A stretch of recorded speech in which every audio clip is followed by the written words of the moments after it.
those of you at home, we are going to do a short lesson talking about using area in multiplication. I have passed out these papers to everyone at their tables. Those of you at home, you received this paper last Friday with your packets. So we're going to work with what's called the Goat Twins table. So I'm going to flip to the screen. Everybody at your tables, please make certain each one of you has one of these. Put your name on the top. And we have an unusual little goat story. So it must be personification because goats can't talk. So here we go. It says, one day when Emery was in town doing errands, the goat twins, Zachary and Wackery, decided to surprise him. They got some of Emery's small square tables out of the shed and arranged them in an unusual way. When Emery got home, he laughed at the twins and said, "Okay, if you two are so smart, can you tell me the area of this big new table you've arranged?" Before I go any further, we've been discussing arrays, and arrays are square. Is this table square? No. Because how many sides would a square table have? Show me with fingers, everyone. I'm seeing people put 4 fingers out. This table does not have 4 sides. It has how many sides, people? You may shout it. You may shout it. 6. Okay, so question number 1 says, help the twins. How can they find the area of the table they've made without having to count all of the small squares? Remember, this is part of being in math, and we want to do things efficiently. Yes, we can count all the small squares, but we want to find a more efficient way to do it. So, those of you at your tables, I'm going to give you a moment to talk about it. And then what you may do is maybe draw on these to help you figure this out. And then we will have a discussion in about a minute. So I'm going to pause our video for a moment for those of you at home while we have our discussion. You think about this. What is one way to find out the area without counting the squares? Okay, we're back. We've had some discussion. There are students willing to share what they figured out. So let's get to this strange looking table. Okay, David's hand and Phoenix's hands are still in the air, so they're going to come, and so is Millie's. So they're going to come over and talk about the different ways. Look at that. We have 3 of these. Maybe we might have 3 ways to figure this out. So David got here first. David, what are you going to do on this one to figure this out? Can I circle stuff? You may circle stuff. You may draw lines. So what I did first was I saw there was a 3 here, so I kept going along over here like this.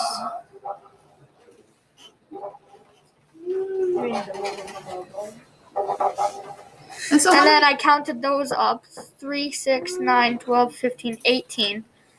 And I did the same thing down here. So 3, 6, 9. So 6, 12, 13, 14, 15, 16, 17, 18, 19, 20, 21, 24, 22, 23, 24, 25, 26, 27. And then I counted the rest of them up down here. So 28, 29, and 30. Okay, so there is one way that you can do this. And did you notice how when David was practicing his skip counting, he was, to keep track that he was counting by 3s, he did a little tap. Those of you who are listening to the number corner at home, you know that Miss Trammell or however her name is pronounced, she will talk quietly to herself when she does the skip counting. And when she lands on that multiple, then she says it loudly. Okay, Phoenix, what's your thoughts? I knew like this was an array. Okay. So I just did 3 times 7, which is 21. And 3 times 3 is 9. So I just added those together and 30. Okay. Did you do anything different, Millie? Actually, I did. Oh, wonderful. Now, we didn't plan this, but it just so happens they all did something different.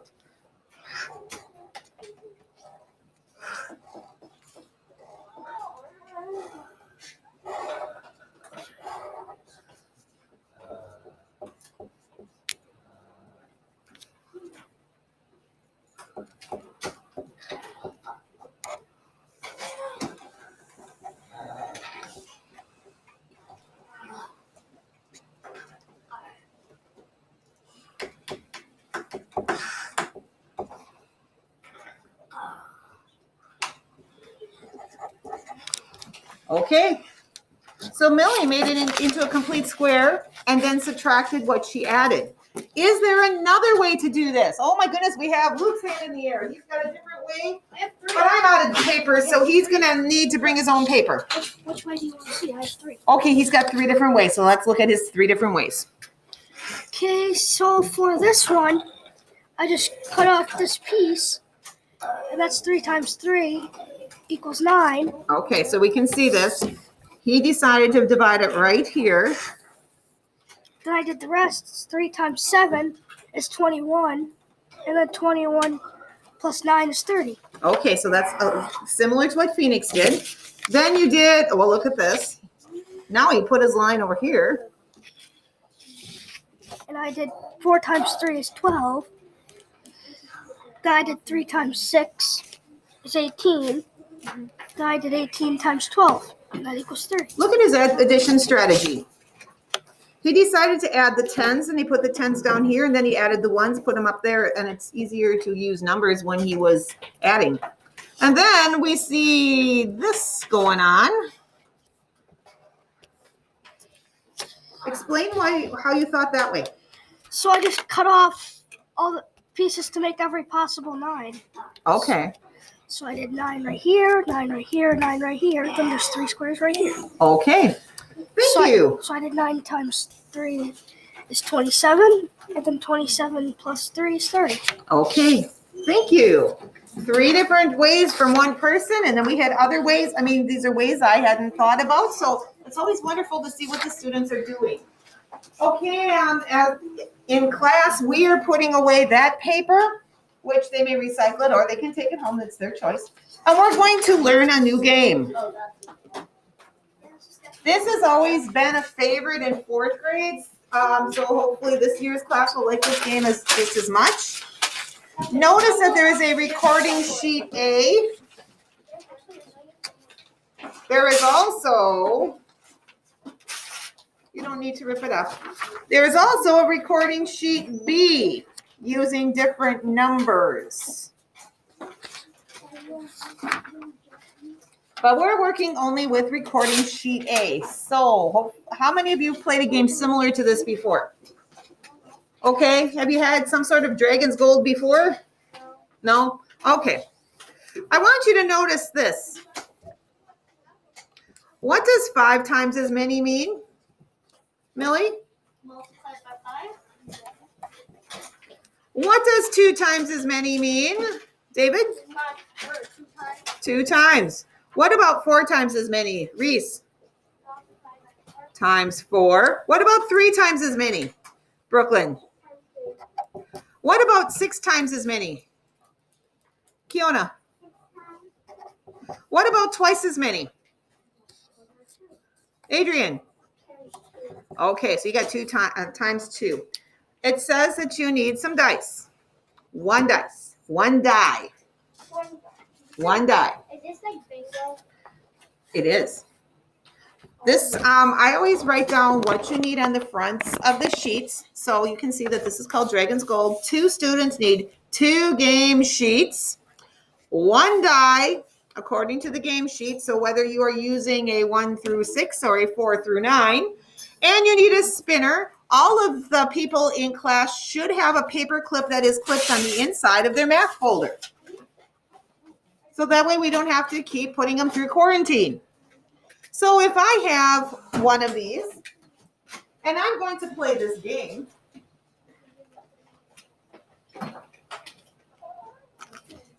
oh, the dragon. The dragon can be your free spot if you want to play it that way. It is your game if you wish to make up a rule for your dragon. There are rules if you wish to use them, but for the easiest way of using this sheet, it's just easy to make that the free spot. Okay, you guys have paper clips. I do have a spinner, and so if we're going to play this game, it would be my turn, and I have a 4 times as many as 5. What is 4 times as many as 5? David? 20. Okay.